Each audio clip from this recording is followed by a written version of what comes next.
옛날 어느 마을에 사는 총각 칠봉이는 세상 신기한 병에 걸렸다.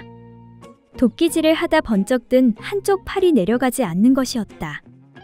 별의별 걸 다 해봐도 팔이 안 내려와 슬픔에 빠진 칠봉이는 용하다는 의원을 찾아갔는데, 의원님, 저 좀 고쳐주세요. 저 이러다 장가도 못 가고 몽달 귀신이 되어 구천을 떠돌겠어요. 어쩌다 그리 됐을꼬? 도끼질을 하다 갑자기 일이 됐습니다. 팔도 저리고 너무 아파요. 세상에 이런 일이. 내 한번 살펴보겠네. 의원은 칠봉이의 맥을 짚고 살펴보는데, 안 돼. 도저히 연유를 알 수가 없어. 이건 허준 할애비가 와도 못 고쳐. 그럼 저는 어떻게 해야 하나요? 어떻게 하긴 팔자라고 생각하고 살아야지. 이런 돌팔이 같은, 용하다고 멀리서 찾아왔는데 뭐 이런 개벽다구 같은 경우가 다 있어. 그렇게 칠봉이는 집으로 향하고, 며칠 후 칠봉의 어미덕자는 아들의 병을 고칠 수 있는 용한 무당을 찾게 되는데, 무당님이 그 어떤 병도 다 고친다는 분이십니까? 제 아들 좀 봐주십시오.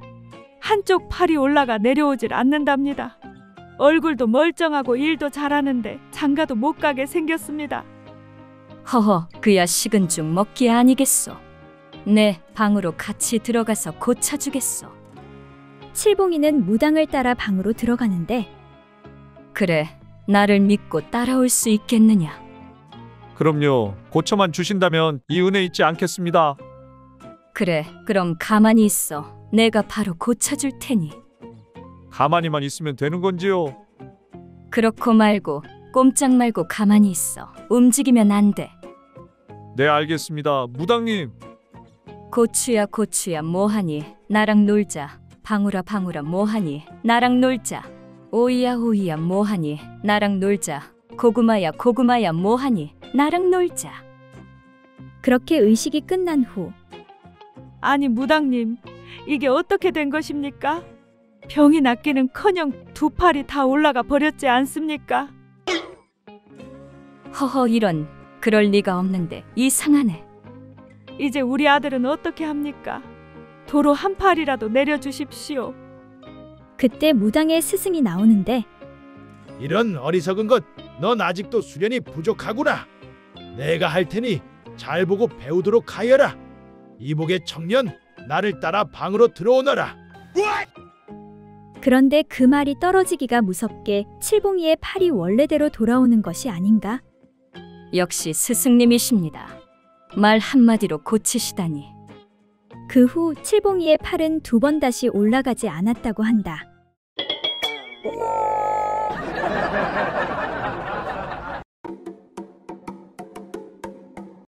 옛날 어느 마을에 한 남자가 사나운 마누라를 몹시 두려워했다. 그래서 무슨 일이든지 마누라에게 허락을 받아야 했고, 마누라가 두 눈만 부릅떠도 부들부들 떨었다. 여보, 내가 아까 말한 장작은 다 패였어? 아니, 너무 많아서 아직 다 못했소. 아니, 그게 얼마나 된다고 아직도 못했다는 거요? 당신이 할 줄 아는 게 도대체 뭐요? 부인은 매번 아주 작은 일에도 남편의 콧등에 대고 손가락질을 하며 마구 욕을 퍼부어 대기 일쑤였다. 어느 날 밤일을 하던 남편이 제대로 하지 못하자 아내가 또 욕을 퍼붓기 시작했다. 이 인간아, 당신은 도대체 할 줄 아는 것이 뭐요? 필요도 없는 것이기 달고 다니지 말고 그만 떼버리시오. 이에 참다 못한 남편이 드디어 폭발하고 말았다. 아니, 이놈의 여편네가 하늘 같은 남편 알기를 어떻게 하는 거야? 하고는 밖으로 나가 본때를 보일 생각으로 나무 몽둥이를 들고 달려들었다.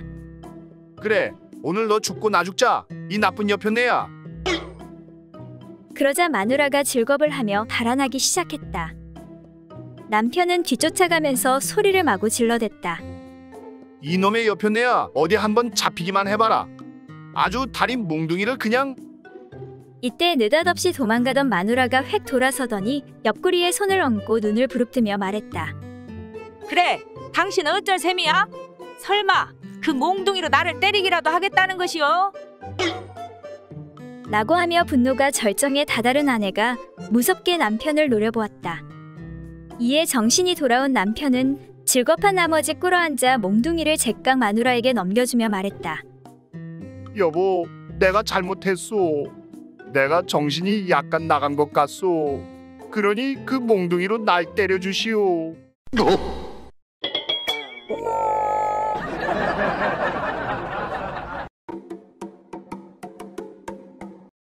옛날 어느 고을에 머슴 사는 덕세가 정력이 강해 많은 여인네들을 유혹해 정을 통하곤 했다. 그런데 이웃 동네에 사는 옹심이 역시 욕정이 넘쳐 정력이 강한 남자를 만나고 싶어 했다. 하루는 그 여인의 이야기를 들은 덕세가 여러 사람들을 통해 교섭해 어느 날 산속 계곡에서 만나기로 약속하였다. 반갑소. 내가 바로 덕세요. 옹심이라 하옵니다. 두 사람이 만나 으슥한 골짜기로 돌아 들어가니 널따란 바위가 있어서 두 사람이 충분히 누울 만큼 넓었다. 게다가 봄철의 따뜻한 햇볕 또한 잘 비치니 애정놀이 하기에는 더할 수 없이 좋은 곳이었다. 이 좋은 바위를 만난 건 우리 두 사람에게 정말 행운이요. 이렇게 좋은 장소를 얻기란 결코 쉬운 일이 아니지. 그럼요. 이렇게 놀기 좋은 곳이 어디 그리 많겠습니까? 곧 두 사람은 바위 위로 올라가 준비해온 술을 한 잔씩 나누어 마신 다음 자, 이제 슬슬 시작해 봅시다. 덕세는 즉시 옹심이를 끌어당겨 몸 위로 올라가 한바탕 일을 벌였다. 잠시 후 욕정에 가시지 않은 두 사람은 또 한 번 거사를 치렀다. 이렇게 두 사람은 한참 만에 그 일을 끝내게 되었다.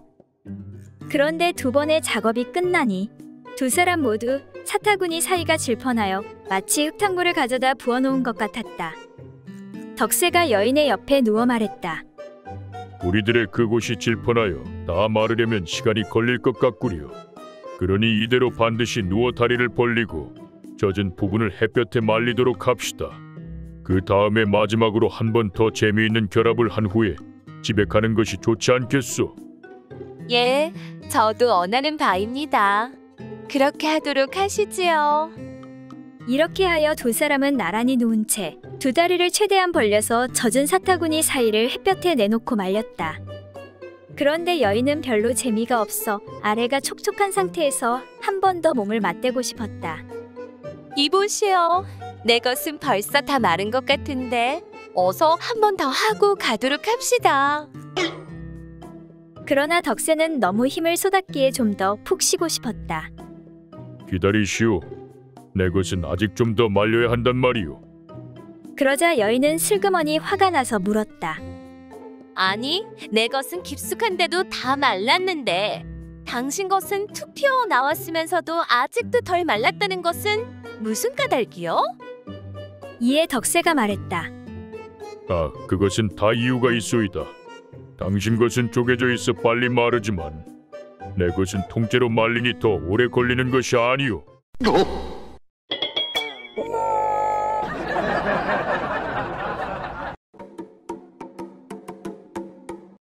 옛날 어떤 부잣집의 어린 과부가 아이도 없이 유모와 같이 살면서 언제나 유모와 함께 밤을 지내었다. 그런데 어느 날 유모가 병고로 인하여 급히 자기 집으로 가게 되었다. 아씨, 하루 이틀 안에 돌아올 터이니 이웃집 여인에게 집 지킬 사람을 부탁해 보세요. 그래서 어린 과부가 이웃집 여인에게 유모가 출타하여 집에 혼자 있기가 무서우니 아주머니 댁에 머슴 돌쇠를 보내주시면 저녁을 잘 대접하겠으니 집을 지키게 해주십시오. 이에 이웃집 여인은 그것을 허락하여 곧 돌쇠를 보내었다. 돌쇠는 그때 나이가 18이었으나 우둔하고 지각이 없었다. 이런 진수성찬을 주시니 정말 감사합니다, 아씨. 과부에게 저녁 대접을 잘 받은 돌쇠는 윗방에서 코를 골며 잠을 잤다. 그런데 아직까지 여자를 모르는 그의 순수한 물건이 빳빳이 일어나 바지가랑이를 쳐들고 있었다. 돌쇠의 코 고는 소리에 잠을 못 이루던 과부가 그것을 엿보게 되었다. 그러자 갑자기 음심이 발동하게 되어 조용히 돌쇠의 바지를 내리고 자기의 몸으로 그것을 덮어 씌워 꽂아 넣고는 진퇴를 계속하여 그 흥이 극도에 달하자 음수를 흠뻑 배설하고는 조용히 돌쇠의 바지를 도로 올리고 자기 방으로 돌아가 잠을 청하였다. 이튿날 저녁 과부가 다시 돌쇠를 보내주기를 청하자 이웃집 여인은 머슴 돌쇠를 불러서 뒷집 아씨댁에는 음식도 많고 그릇도 많고 옷도 많으니 내가 오늘 밤 또 그 집에 갔다 오는 것이 좋겠다. 라고 하자 돌쇠가 마님, 싫습니다요. 그 집엔 그릇은 많이 있지만 요강이 없었습니다요. 아니 그 부잣집에 요강이 없다니 그게 무슨 소리냐? 하고 책망하자 돌쇠가 다시 말하길 요강이 없기 때문에 어제 밤에 아씨가 저의 바지를 내리고 제 물건에다 대고 오줌을 싸버려 다 젖었습니다요. 오늘 밤도 내 배 위에다 오줌을 누면 어떻게 하나요? 라고 대답하니 그 말에 괘씸한 마음이 든 이웃집 여인은 돌쇠 대신 늙은 행랑아범을 보내었다. 이에 과부가 행랑아범에게 아니, 늙은 행랑아범이 절 어떻게 지킬 수 있나요? 다시 가서 돌쇠를 데려와 주세요. 라고 하니 행랑아범이 웃으며 말하길 아씨, 내 요강은 젖어도 상관없으니 마음껏 누셔도 됩니다.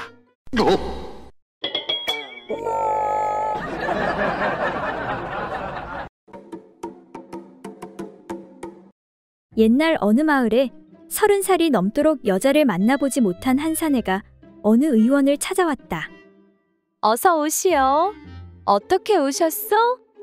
안녕하시오.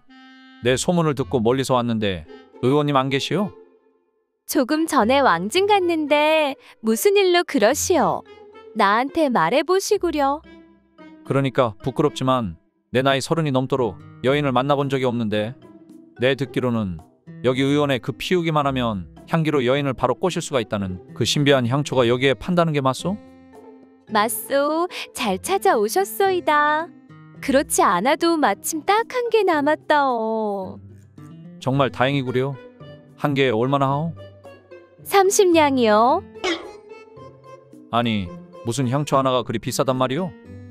이건 중국 왕족들이나 쓰는 귀한 향초란 말이요. 내 멀리서 왔는데 좀 깎아주시오. 좋소. 20냥에 드리리다. 정말 고맙구려. 그렇게 사내는 값을 지불하고 나가려다 머리가 번뜩하는데 요즘 사기꾼이 너무 많아서 그런데 내 한번 시험해봐야겠소. 사내는 그 자리에서 향초를 피우는데 방 안에 향내가 가득해지자 여인이 말하길 어머머, 자기 너무 멋있어. 나랑 지금 한번 하는 게 어떻소? 어라, 이거 진짜 효과가 있네. 사기가 아니야. 그런데 여기서 괜찮겠소? 뭐 어떻소? 빨리 나 후끈후끈 도저히 못 참겠어. 그렇게 거기서 바로 거사가 이루어지게 되었다. 정말 고맙소이다. 복 받을 것이오. 감사하오. 그때 여인의 서방인 의원이 들어오는데 아니, 이게 뭐요? 당신은 왜 벗고 있고 저 도망가는 사내는 뭐야? 둘이 뭔 짓거리를 하고 있었던 것이오? 이에 여인은 사실대로 다 이야기를 하는데 야, 이 여편네야, 그걸 자랑이라고 말해? 오늘 너 죽고 나 죽자? 아니, 여보 그럴 수밖에 없었어. 뭘 잘했다고 말대꾸야? 아니, 생각해 보시오. 그놈이 여기서 향초를 피울지 누가 알았겠어. 그런데 내가 넘어간 척 안 하면 당신이 사기꾼인 거 다 들통나는데 그러다 관아에 고발이라도 하면 어떡하오? 이에 할 말이 없어진 의원은 잠시 생각하다 다시 화를 내는데 아니, 그건 어쩔 수 없다지만 당신은 왜 맘대로 열량이나 깎아주는 것이오?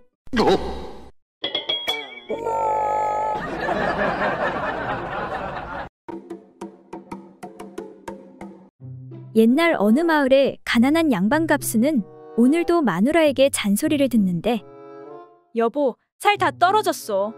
가서 장사라도 하던지 아니면 도둑질이라도 하시오. 허구한 날 책만 보지 마시고 과거에 10번이나 떨어졌으면 이제 그만 포기하시오.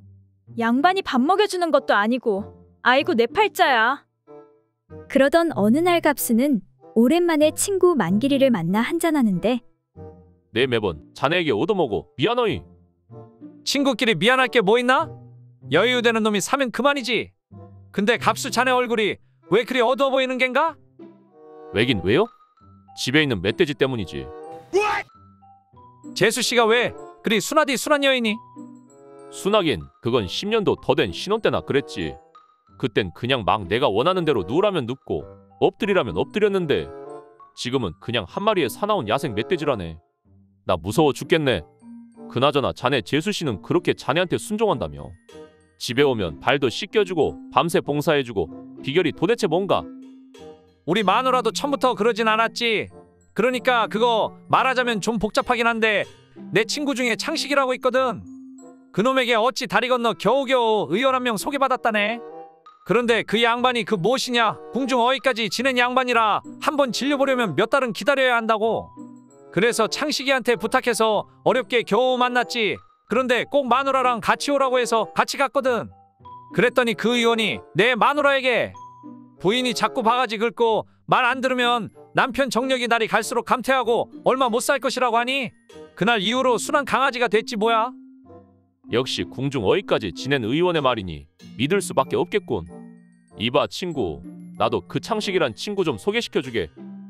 근데 자네는 좀 힘들 텐데. 아니, 친구끼리 야박하게 왜 그러나? 소개는 시켜줄 수 있는데 근데 상담비만 50냥인데 자네 돈 있는가?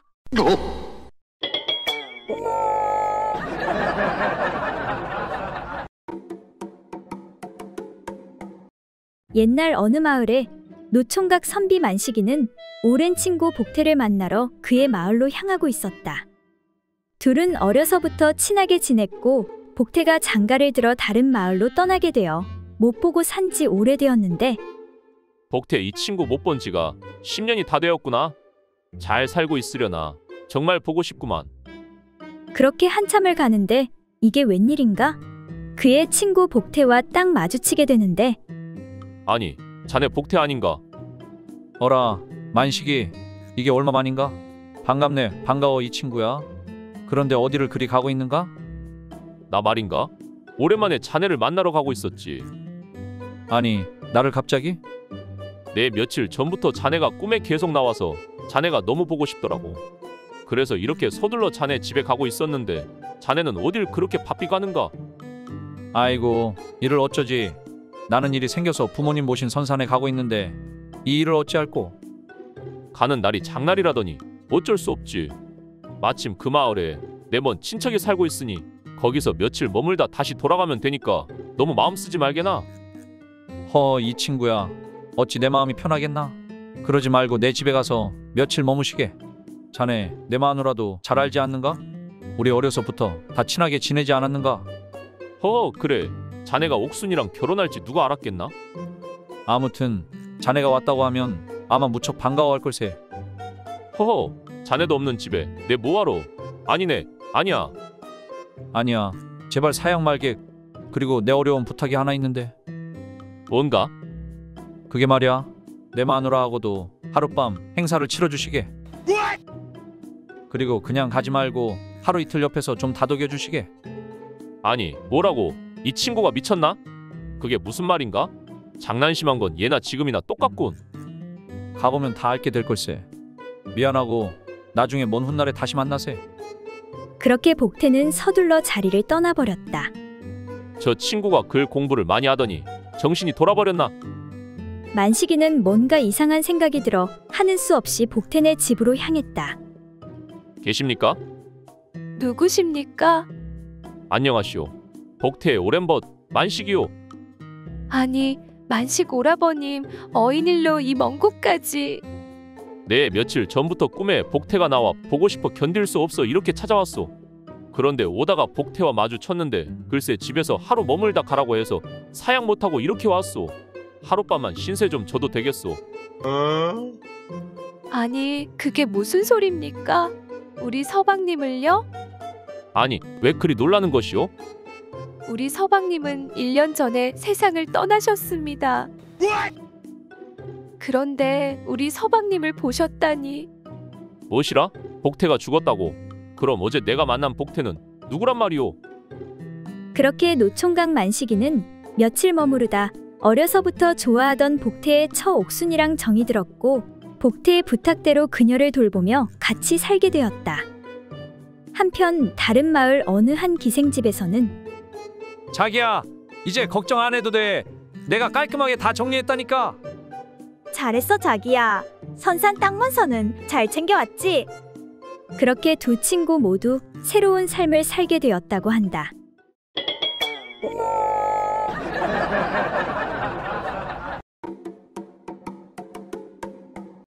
옛날 어느 마을의 한 농부가 장에 갔다가 돌아오는 길에 안면이 있는 스님을 만났다. 스님, 장 보러 나오셨습니까? 그렇다네. 그런데 스님의 소매 끝에 삐죽이 나온 병꼭지가 보이는 것이었다. 아니 스님, 그거 술병이 아닙니까? 혹시 술 드시나요? 농부가 깜짝 놀라 묻자 스님은 몹시 당황해 얼버무린다는 것이 그만. 아닐세. 그러니까 그 무엇이냐. 집에 고기가 몇 점 있어서 조금 곁들이려는 걸세. 아니, 그럼 고기도 드신단 말입니까? 농부가 더욱 놀라서 물으니 스님은 또 실수했구나 싶어 얼른 둘러대는데 그게 아니라 절에 손님이 와 계시지 않겠나? 그러니 손님 대접까지 안 할 수 없지 않은가? 그렇군요. 어떤 손님이신지 귀하신 분인가 보군요. 한 굽이 넘긴 스님은 안심하며 귀하다마다 오랜만에 장인어른이 오시지 않았겠나? 깜짝 놀란 농부가 다시 물었다. 아니, 방금 장인이라고 하셨습니까? 스님은 그제야 아차했는지 말꼬리를 슬쩍 돌리는데 아니 그러니까 그게 아니라 절에 좀 시끄러운 일이 있어서 아는 분이 찾아왔다네. 아, 그랬군요. 산속에 있는 절에도 시끄러운 일이 있다니 도대체 무슨 일인가요? 골치 아픈 일이라네. 글쎄 마누라하고 첩이 대판 싸움이 붙었지 뭔가. 그래서 그걸 좀 말려달라고 장인을 모셨다네. 그 말을 들은 농부가 몹시 화를 내며 말했다. 아니, 어찌 출가한 스님이 술과 고기를 먹고 아내와 첩까지 거느리고 있단 말입니까? 내 관가에 이야기해서 당장 승려가증을 거두어 버리도록 해야겠습니다.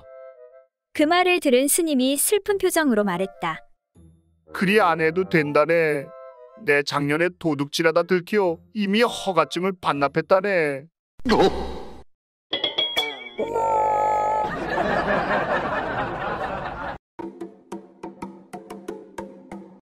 두 남녀가 여행을 하던 중 우연히 만나 함께 길동무가 되었다. 어느덧 밤이 깊어 어느 시골 주막에서 함께 묵게 되었다. 그런데 한 방에 두 남녀가 같이 있다 보니 몸이 달아올라 어쩔 수 없이 밤의 일을 치르고야 말았다. 해가 뜨고 다음 날이 되니 두 사람 다 후회하는 마음이 커졌다. 남자가 먼저 미안한 듯 말했다. 부인 미안하오. 내 부처님한테 가서 용서를 빌고 올 테니 너무 걱정하지 마시오. 그렇게 절에 간 남자가 스님에게 물었다. 저기 스님, 제가 어젯밤에 아내가 아닌 다른 여자와 밤일을 치르게 되었습니다. 어찌하면 이 죄를 용서받을 수 있겠습니까? 그런 일이 있었단 말이군요. 그렇다면 양초 10개를 법당에 기부하면 될 것이요. 그러면 부처님께서 죄를 용서해 드릴 것입니다.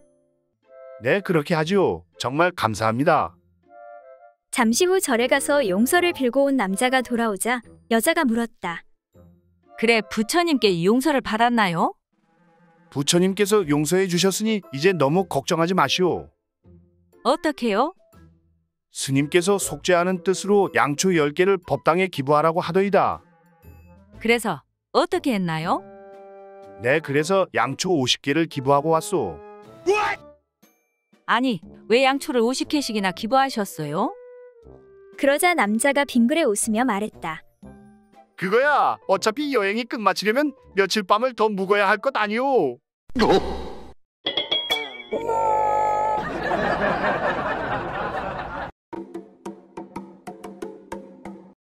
옛날 어느 마을에 어리숙한 처녀 말자가 내일 혼례를 치르게 되었다. 바로 같은 대감댁종으로 살고 있는 떡새와 백년가약을 맺은 것이었다. 말자는 행복했지만 지금까지 남자 손 한 번 못 잡아봐서 모든 게 낯설고 두려웠다.